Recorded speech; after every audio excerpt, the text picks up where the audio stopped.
68쪽 신약성경 68쪽 마가복음 8장 36절 다 같이 함께 봅니다. 다 같이 함께 8장 36절 함께 보십니다. 시작. 사람이 만일 온 천하를 얻고도 자기 목숨을 잃으면 무엇이 유익하리요. 아멘. 할렐루야. 우리 다시 한번 볼까요? 우리 함께 봅니다. 시작. 사람이 만일 온 천하를 얻고도 자기 목숨을 잃으면 무엇이 유익하리요. 아멘. 여러분 지난 2021년도 한 해 동안에 우리나라의 자살 인구가 몇 명인 줄 아십니까? 지난 한 해 동안 우리나라의 자살 인구는요 13,352명이에요. 13,352명. 2020년도죠. 2020년도 대비 157명이나 증가했습니다. 그런데 이렇게 자살 인구가 매년마다 증가하고 있다는 거예요.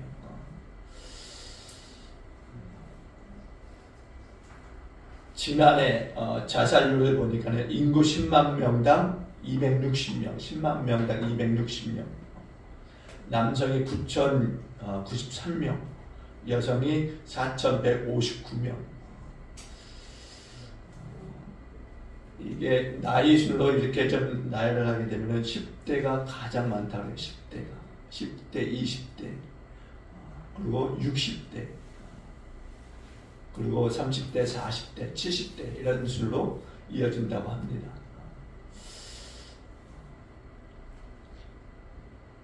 어제도 다니엘 기도회 가운데 제 사랑의 헌금의 시간에 이제 한 가정을 소개하는데 베트남에서 온 신부, 지금은 이제 단란한 가정을 꾸리고 있는데 남편이 자살했어요.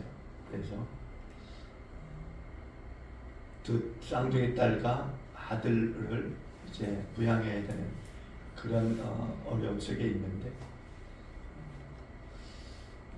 그 영상을 보면서 마음이 굉장히 아팠습니다. 그 천진난만한 정말 귀엽고 이쁜 그 딸하고 정말 아들을 어떻게 그렇게 놓고 그렇게 떠날 수 있을까? 아무리 힘들어도 그렇게 하지는 말았어야 되는데 그런 생각이 들면서 굉장히 그 두 딸의 엄마죠.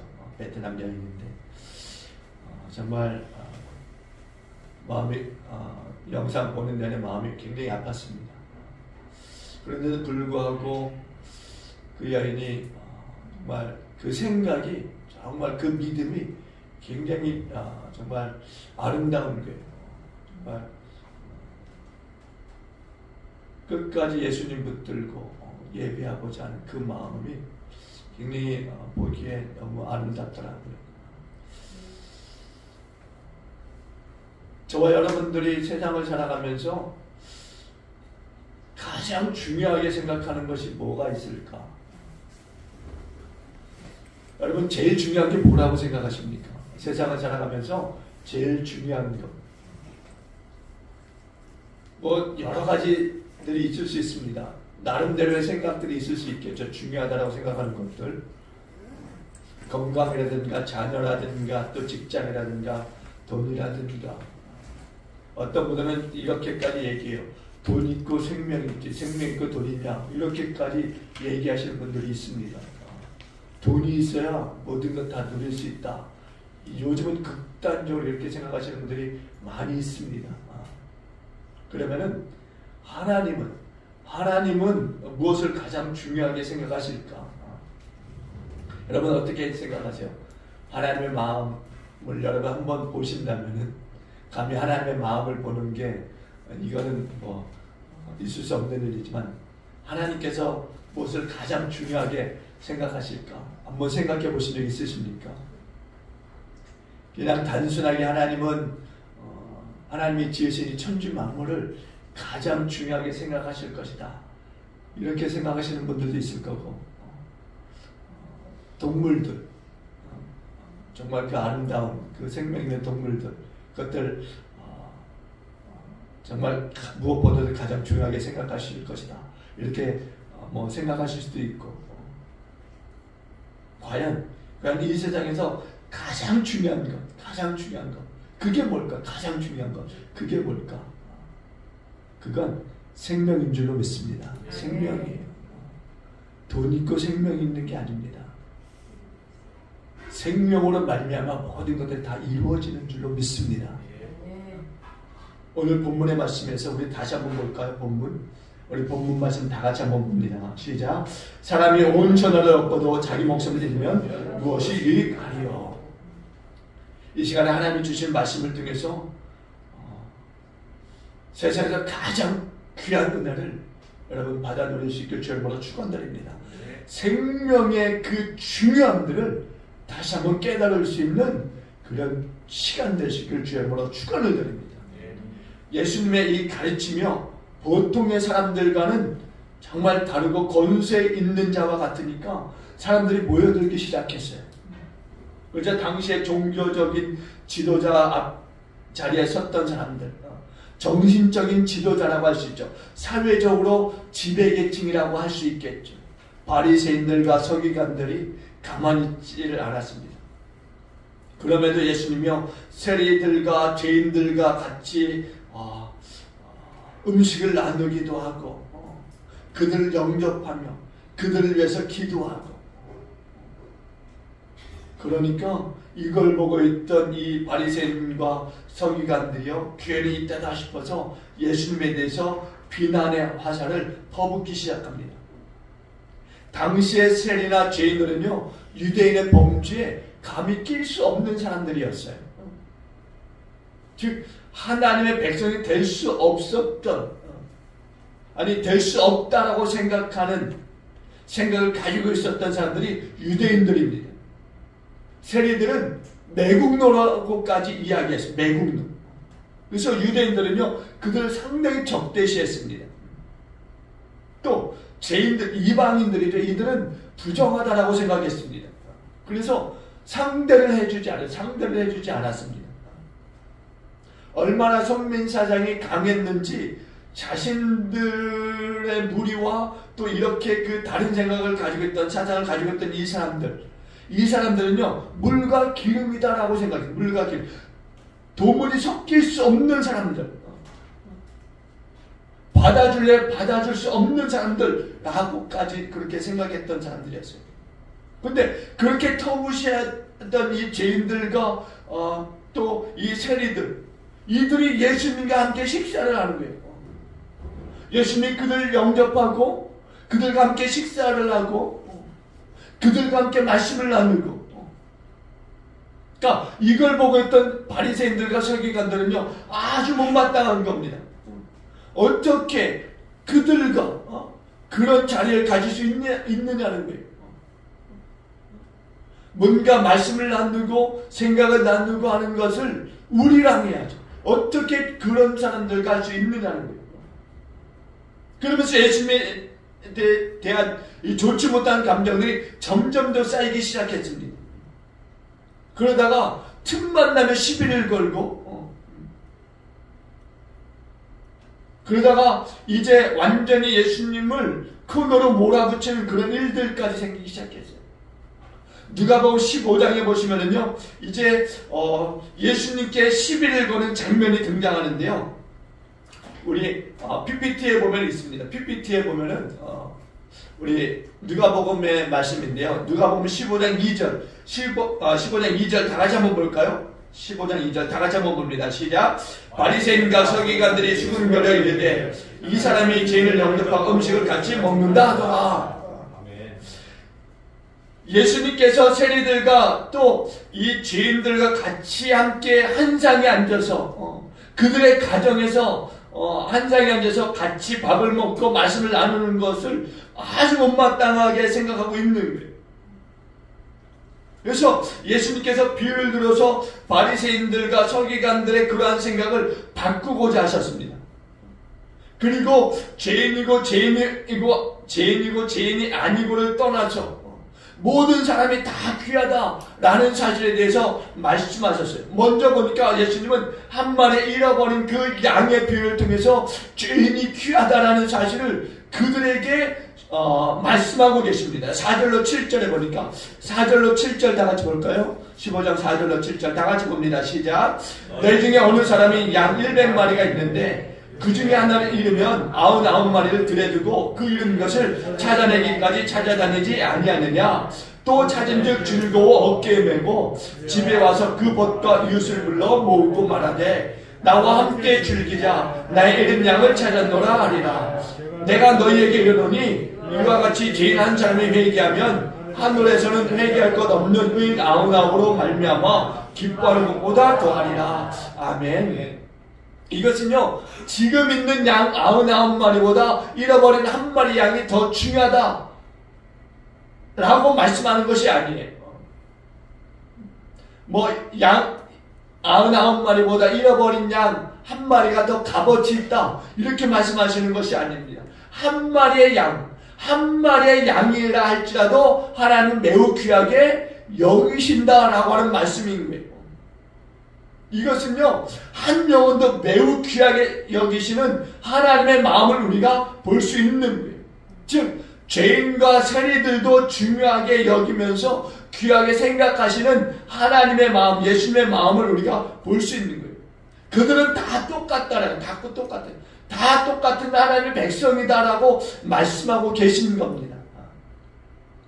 다음으로 보니까 예수님이 이제 12드라크마를 잃어버린 그 여인에 대해서 다시 한번 강조하시는데요. 8절과 9절 봅니다. 8절과 9절 다 같이 봅니다. 8절과 9절 봅니다. 시작. 어느 여자가 10드라크마가 있는데 하나를 잃으면 등불을 켜고 집을 쓸며 찾아내기까지 부지런히 찾지 아니하겠느냐. 또 찾아낸즉 벗과 이웃을 불러 모으고 말하되 나와 함께 즐기자. 잃은 드라크마를 찾았노라 하리라. 아멘. 그리고 나서요, 이 두 가지 비유의 이 말씀의 결론으로서 죄인이 회개하면은 하나님의 사자들 앞에서 기뻐하신다 이렇게 말씀합니다. 10절, 우리 10절 다 같이 볼까? 10절. 글씨가 너무 작은가요? 다 보이시죠? 함께 10절 다 같이 봅니다. 시작. 내가 너희에게 이르노니 이와 같이 죄인 한 사람이 회개하면 하나님의 사자들 앞에서 기쁨이 되느니라. 아멘. 이것은요, 생명은 다 똑같다는 말씀이에요. 생명은 다 똑같다는 거예요. 바리새인이라고 해서 더 귀한 것도 아니고, 서기관이라고 해서 더 귀한 것도 아니고, 세리라고 해서 덜 귀한 것도 아니고, 죄인이라고 해서 덜 귀한 것도 아니다라고 말씀하고 있는 거예요. 그리고서 오늘 11절에 보니까는요, 누가복음 15장 11절에 보니까 탕자의 비유에 대해서 또 말씀합니다. 탕자의 비유. 탕자의 비유에 대해서 예수님께서 말씀하는데, 어떤 사람에게 두 아들이 있는데 이제 둘째 아들이 아버지에게 말합니다. 아버지 재산 가운데서 내게 돌아올 몫을 내게 주십시오. 이렇게 이야기합니다.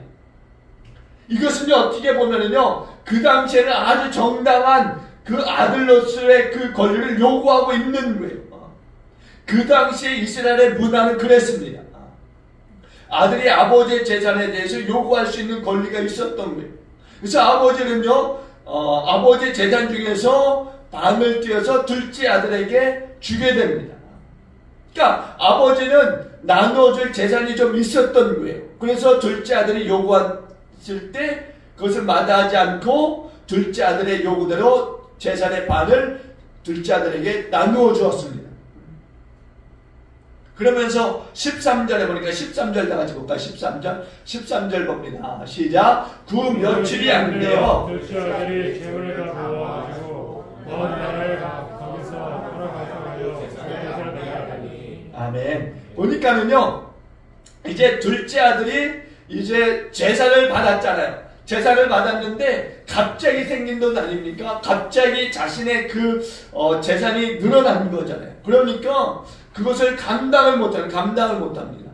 아마 처음 돈이 생겼으니까 하고 싶었던 것들 많이 했을 거라고 생각되죠. 처음에 돈이 생기게 되면 뭐를부터 할까요? 젊으니까 아마 도박을 했을 것 같기도 하고, 술집을 찾았을 것 같기도 하고, 돈이 생기다 보니까 돈 쓰는 재미가 있잖아요. 돈 쓰는 재미가. 돈 쓰는 재미에 아마 정신없이 돈을 많이 썼을 것 같아요. 사실 우리가 생각했을 때요, 사람이라고 한다면은요, 어쩌면은 누릴 수만 있으면은요, 누구나가 다 누리고 싶은 그런 마음일 거예요.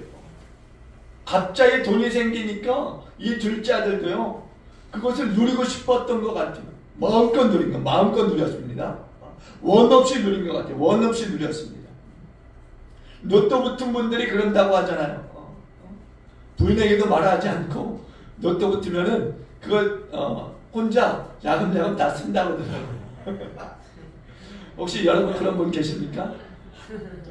좀 나눠주세요.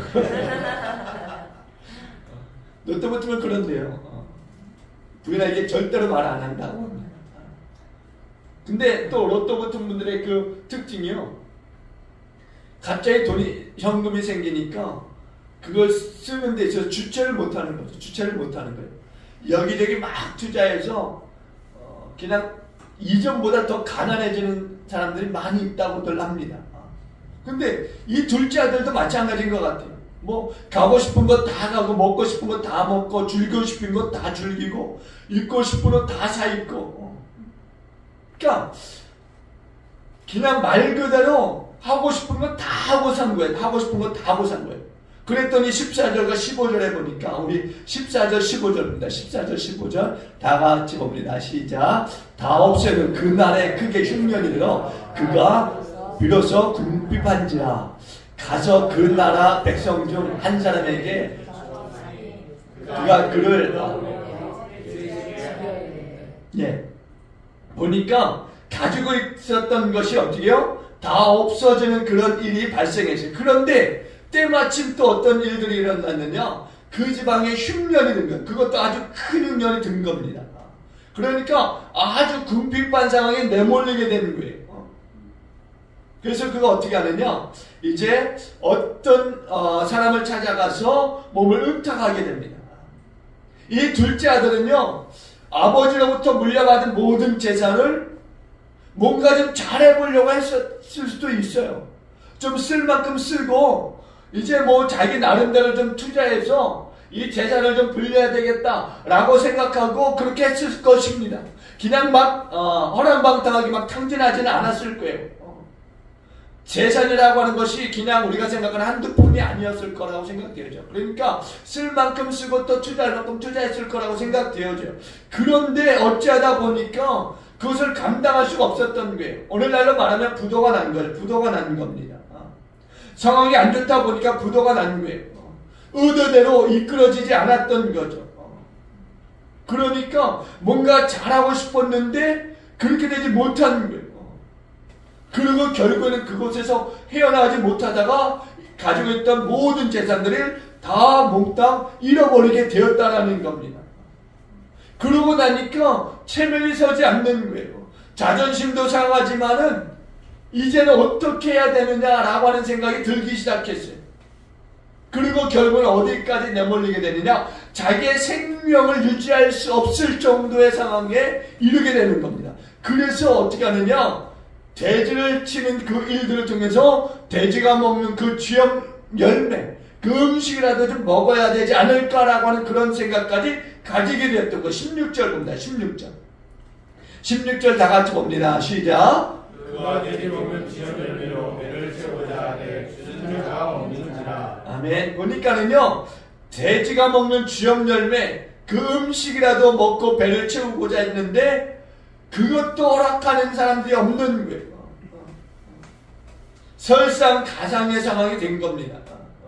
배는 너무 고프고 아무거나 먹고자 하지만은 아무거나도 먹을 수 없는 상황에 이르게 되는 거예요. 왜? 주는 사람이 없으니까. 큰 흉년이다 보니까 돼지에게 주는 음식도 모자랄 수 있었던 거예요. 그러니까 사람이 와서 그걸 먹는다? 그것조차 다른 사람에게 주게 되면은 자기가 기르는 돼지는 굶어 죽을 수 있으니까 그것조차 주지 않는 그런 강팍한 그런 세상이 되어진 겁니다. 그러니까 그것도 먹을 수 없게 된 거예요. 17절 다 같이 봅니다. 17절 다 같이 봅니다. 시작. 이에 스스로 돌이켜 이르되 내 아버지께 양식이 풍족한 풍요가 하나님께서 주어주는구나. 아멘. 이제 그런 상황에 오다 보니까 그제서야 정신이 들기 시작하는 거예요. 그러면서 말하는 게 내 아버지의 집에는 많은 그 품꾼들도 있고 또 그 품꾼들이 먹는 그 음식도 남아도는데 자기는 여기서 굶어 죽게 생겼구나, 이렇게 자신의 상황에 대해서 비관하기 시작하는 겁니다. 돈이 떨어지니까 아버지 생각이 드는 거예요. 그리고 고민하다가 끝내 아버지에게로 돌아가기로 결심을 하게 됩니다. 그런데 돌아가려고 하지만은 떳떳지 못한 거잖아요. 왜? 아버지가 준 재산을 다 잃어버렸기 때문에. 그리고 이제 누더기 옷을 입고 돌아간다고 하는 것은 쉽지 않은 거예요. 18절, 19절 다 같이 볼까요? 18절, 19절 다 같이 봅니다. 시작. 내가 일어나 아버지께 가서 이르기를 아버지 내가 하나님과 아버지께 죄를 지었사오니 지금부터는 아버지의 아들이라 그들을 간단히 복했나이다. 나를 분의 하나로 보소서 하리라 하고. 아멘. 보니까 이제 이 아들이 그럼에도 불구하고 굶어 죽게 생겼으니까 이제 아버지에게 가기로 결단을 하게 되는 겁니다. 그래서 아버지의 그 아들로서가 아니라 그냥 품꾼의 하나로서 그냥 가서 일이라도 하면서 주는 그 음식으로 배를 부리고자 하는 그런 생각을 갖게 되는 거예요. 그러면서 이제 집으로 돌아가게 된다. 20절 봅니다. 20절 다 같이 볼게요. 20절 다 같이 봅니다. 시작. 일어나서 아버지께로 돌아가니라. 또 그러가 보니 아버지가 그를 보고 친히 여겨가고 입을 맞추니. 아멘. 이제 이 아들이 이제 아버지에게로 가는 거예요. 아버지에게. 그런데 너무나 뜻밖의 상황이 벌어진 겁니다. 아들은 생각했어요. 뭔가 가면은 아버지로부터 꾸중을 듣고 뭔가 좀 고개를 들 수 없는 상황이 벌어질 줄 알았는데 그렇지 않은 거예요. 아버지가 먼저 달려와서 아들을 안아주고 볼에 입까지도 맞춰주는 그런 일을 아버지가 하는 겁니다. 그러니까 아들로서는 되게 당황할 수밖에 없는 거예요. 여러분 생각해 보세요. 여러분들이 자녀에게 재산의 절반을 나누어 줬어요. 근데 그 아들이 나가서 허랑방탕하게 생활하다가 그 모든 재산을 다 잃어버리고 온다고 하는데 여러분 어떻게 그 아들을 맞이하겠습니까? 쉽지 않은 거예요. 잠깐 동안 아버지가 부모님이 준 용돈을 가지고 뭐 하루 만에 그냥 나가서 그냥 한꺼번에 왕창 다 써도 그런 그 자녀에 대해서 가만히 있지 않는 게 부모들인데 요즘 보면 그렇잖아요. 만약에 여러분들이 자녀들이 추석이나 설날에요. 뭐 돈을 좀 받았어요. 친척으로부터 10만원 받았다고 합시다. 10만원. 뭐 100만원도 아니고 10만원이에요. 10만원. 10만원 받았는데 그 받아서는 나가서 완전 다 쓰고 들어왔어요. 1시간도 안 돼서 다 쓰고 들어왔어요. 그러면 어떻게 하겠습니까? 죽일 놈 살리는 아마 그럴 거예요. 어떻게 그 10만원을 다 쓰고 들어왔냐고. 뭐하고 썼길래 그 돈을 다 썼냐고 아마 머리채 다 뜯어버릴 거예요. 그런 상황 벌어질 수 있습니다. 왜? 10만원이라는 게 작은 돈이 아니잖아요. 그런데 그 돈을 다 써버리고 왔다? 가만히 있지 않죠. 가만히 있을 수가 없는 거예요. 그런데 이 아들은 재산의 절반을 다 탕진하고 허비하고 들어온 거예요.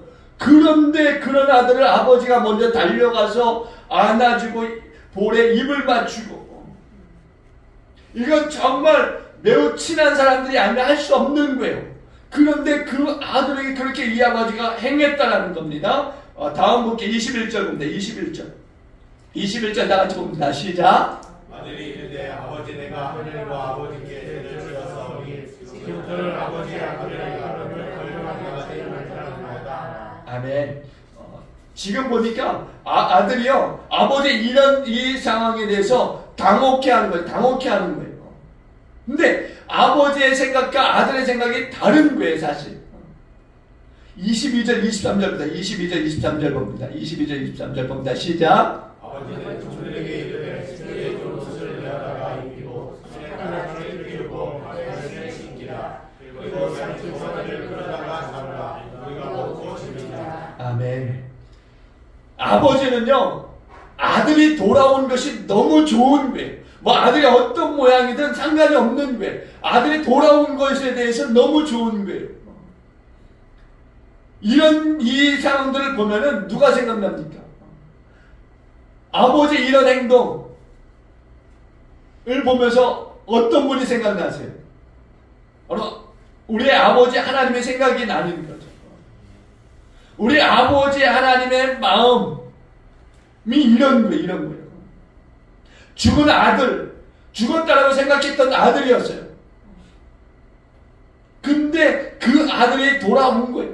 그러니까 그 아들을 보자마자 아버지의 마음이 너무 기뻤던 거예요. 그래서 가만히 앉아서 기다릴 수 없었던 거예요. 달려간 거예요. 달려가서 아들을 껴안고 볼에 입을 맞추고 아들을 토닥이면서 잘했다고 기뻐하고 있는 거예요. 24절입니다. 24절 한번 다 같이 볼게요. 봅니다. 시작. 내 아들을 죽었다가 다시 살았으며 내가 잃었다가 다시 얻었나니 그를 즐거워하라. 아멘. 여러분, 아들이 죽었다가 살아났다는 거예요. 내가 잃었다가 다시 찾았다는 겁니다. 그래서 잔치를 베풀어서 잔치. 그런데 이런 상황들을 보고 큰 아들의 반응이 어떻게 나타나고 있느냐? 25절, 26절, 27절 봅니다. 25, 26, 27절 다 같이 봅니다. 시작. 하나님은 밖에 있다가 돌아와 집에 가까이 갔을 때에 홍합과 순실 소리를 듣고 만족을 불러 이 무슨 일이라 부르는데 대답하되 당신의 동생이 돌아왔으니 당신의 아버지가 방금 그를 다시 받아들이게 되므로 인하여 살찌 송아지를 잡는다이다 하니. 아멘. 보니까 큰아들이 이제 밭에서 이런 상황을 전혀 모르고 있는 거죠. 그러다가 집에 돌아왔는데 음악 소리가 들리고 춤추는 소리가 들리니까 조용히 하인을 불러내는 거예요. 이게 무슨 일이냐? 무슨 상황이냐? 그렇게 물어보게 되는 거죠. 그랬더니 이 하인이 말하기를 집을 나갔던 동생이 돌아왔다는 거예요. 그런데 건강한 몸으로 돌아온 것을 아버지가 반기고 이렇게 살찐 송아지를 잡아서 잔치를 베풀고 있다라고 이야기하는 겁니다. 그러자 이 큰 아들의 반응이 나오고 큰 아들의 반응이 28절부터 32절까지 끝절까지 우리 다 같이 한번 봅니다. 28절부터 시작. 그가 노하여 들어가고자 하지 아니하더니 아버지가 나와서 보는데 아버지께 대답하여 이르되 내가 여러 해 아버지를 섬겨 정육을 얻음에 없거든 내게도 젖소 새끼라도 주어 나와 내 것으로 주시지 없더니 아버지의 자녀를 저녁으로 함께 살펴보니 이 아들이 돌아오매 이를 위하여 살찐 송아지를 잡으셨나이다. 아버지가 이르되 이제 너는 나와 계속 나왔으니 내 것이 다 내 것이다.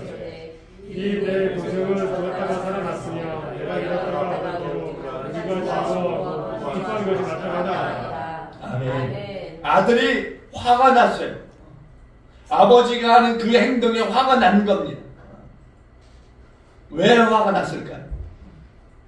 재산의 절반을 가지고 나갔던 아들이 그 재산을 다 잃어버리고 거지가 돼서 돌아왔다고 하는 그 소식을 들은 거잖아요.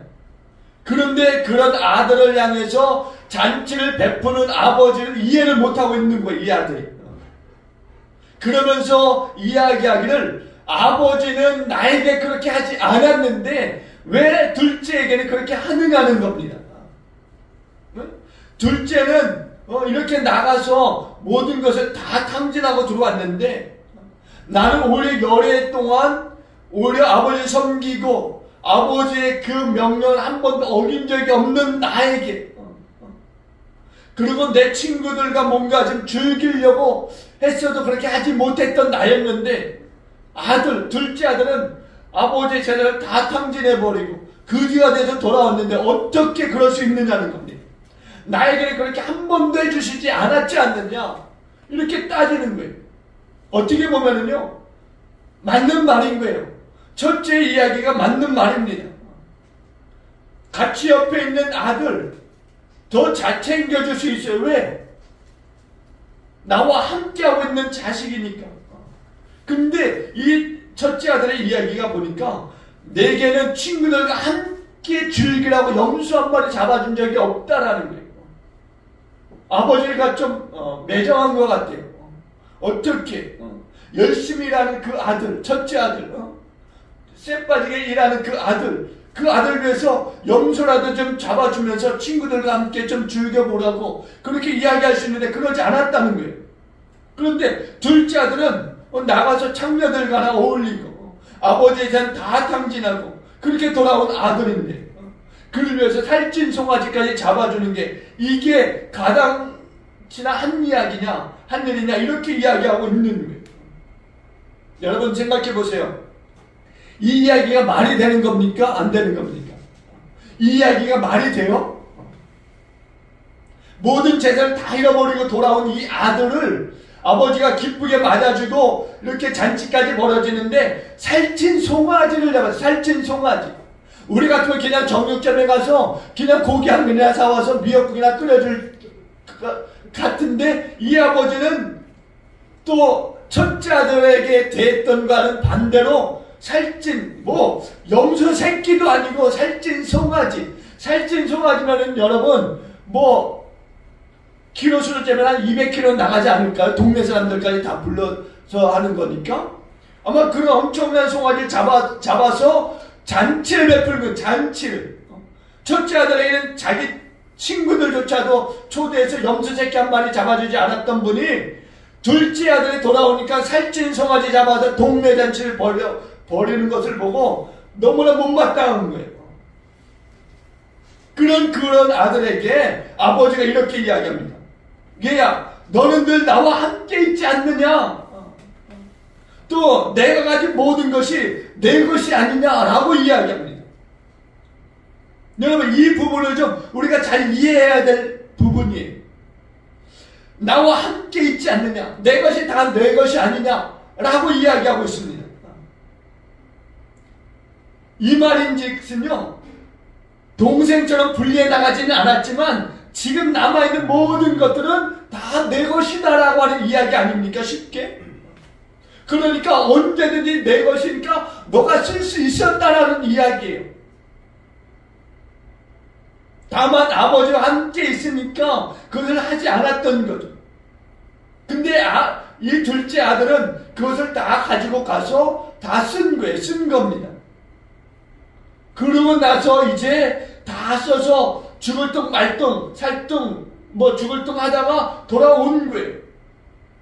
그러니까 내가 잃어버렸다가 다시 되찾았으니까 즐거워하고 기뻐하는 것이 마땅하지 않겠느냐 이렇게 이야기합니다. 아버지가. 여러분 예수님의 이 비유에서 우리가 무엇을 볼 수 있느냐. 첫째 보니까 아버지를 떠난 아들을 보게 되고 두 번째는요 세상에서 방황하는 아들을 보게 됩니다. 그리고 세 번째는 의지할 곳 없이 살아가는 아들을 보게 됩니다. 그리고 네 번째는 아들을 기다리는 그 아버지의 그 애타는 심정, 그 심정을 보게 되고 다섯 번째는요 아무 조건 없이 아들을 맞아들이는 아버지를 보게 돼요. 그리고 여섯 번째는 기뻐하고 또 기뻐하는 아버지를 보게 됩니다.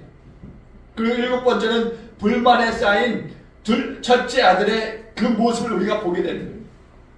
그런데 우리가 여기에서 관심 있게 봐야 될 것이 관심 있게 봐야 될 것.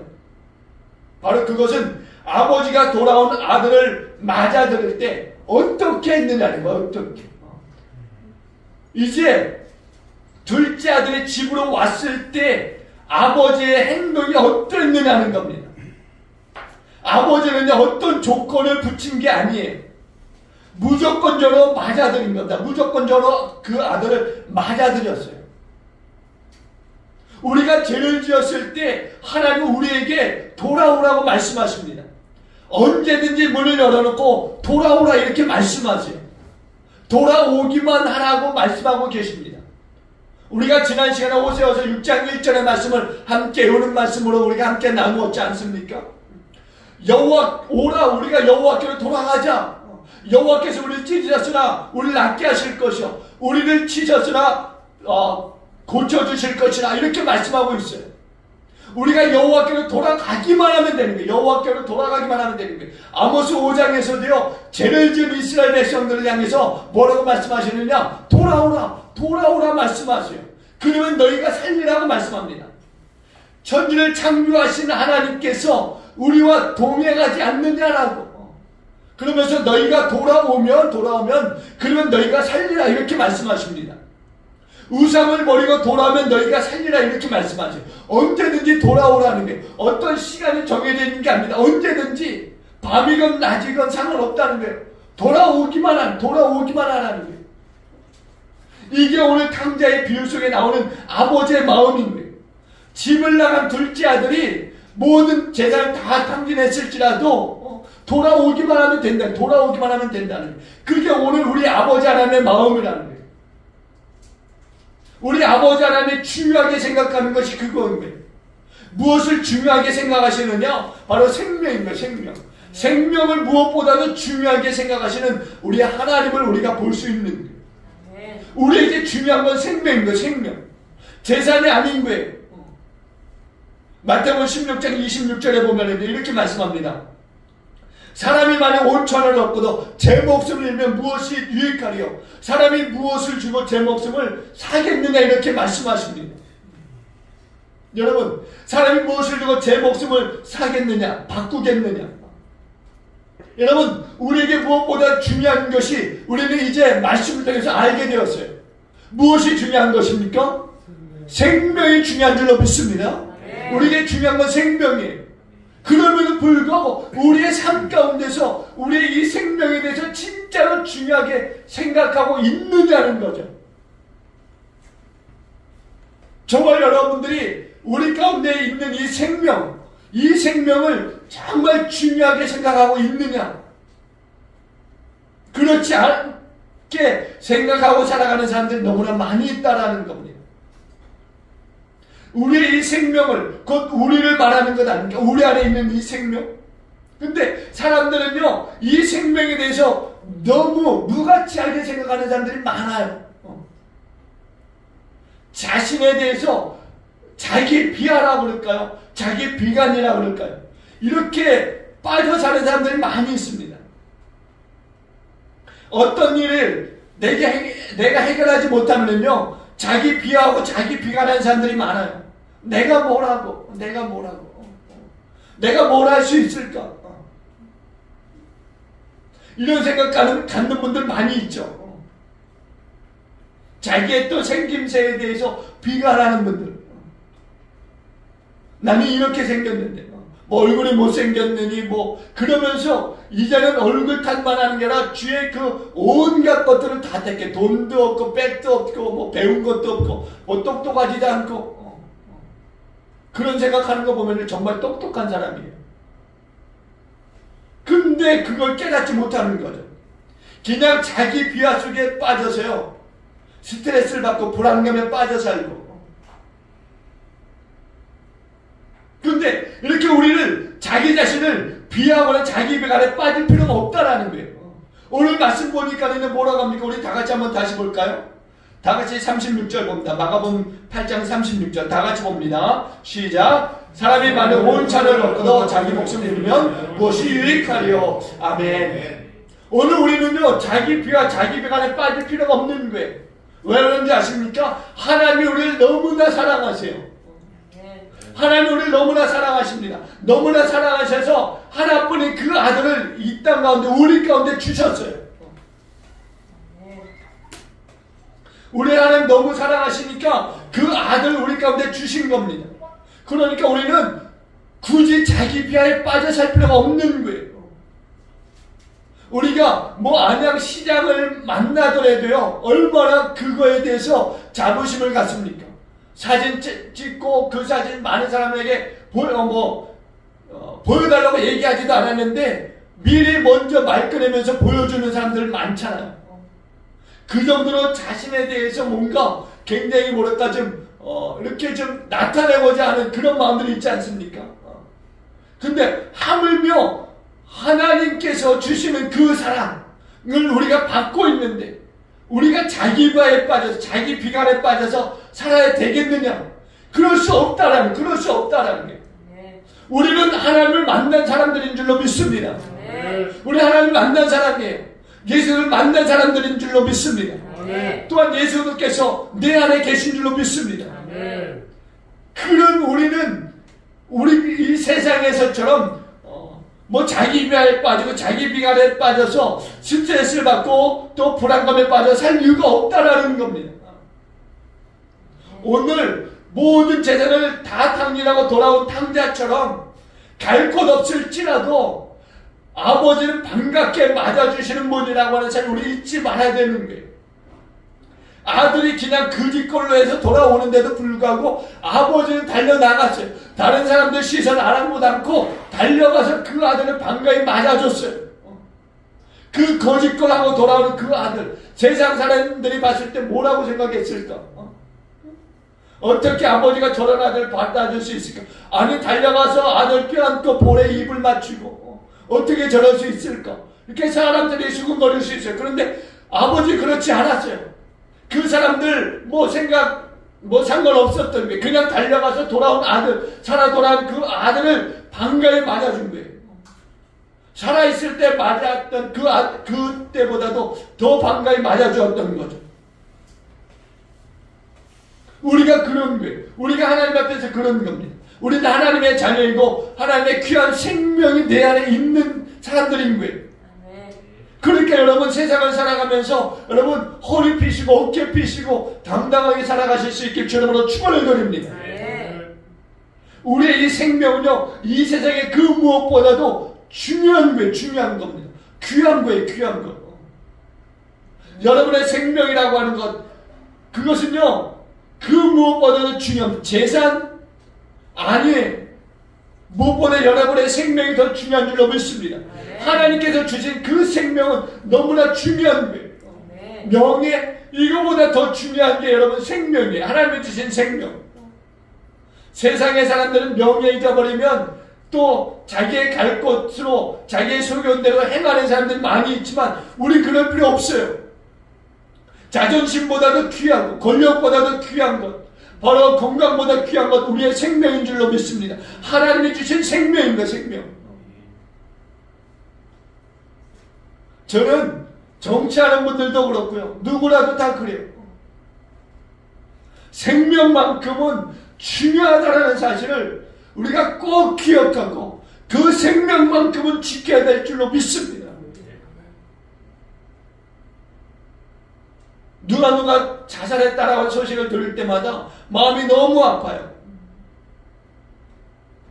어제는 그 가정에 정말 자녀를 사랑하는 그 남편, 부인을 사랑하는 그 남편이 자살해서 근데 그 베트남 여인이 지금도 부르면 올 것 같다라고 이렇게 이야기하는 그 이야기를 들으면서 마음이 굉장히 아팠어요. 귀한 생명을 부여받은 저와 여러분들입니다. 세상에 살아있는 모든 분들이 다 하나님의 생명을 부여받은 사람이에요. 하나님의 인간을 만드셨을 때요, 그 입속에 생명을 부어 넣어 주셨어요. 그러니까 여러분이 받은 그 생명은 정말 중요한 것이고 귀한 것입니다. 그러니까 여러분 세상을 살아가실 때 없다라고 해서 기죽지 마시고 하나님의 생명이 내게 부어졌음을 꼭 기억하시고 자신있게 세상을 살아가시는, 또 담대하게 세상을 살아가시는 그런 저와 여러분 되어주시기를, 그리고 또한 우리보다나 세상의 모든 생명들이 다 중요하고 귀하다는 이 사실을 다시 한번 깨닫고 정말 누구를 만나더라도 예수 생명이 전해질 수 있도록 그렇게 기도하고 그렇게 섬기고 살아가는 저와 여러분 모두가 되시길 주님으로 간절히 축원을 드리겠습니다.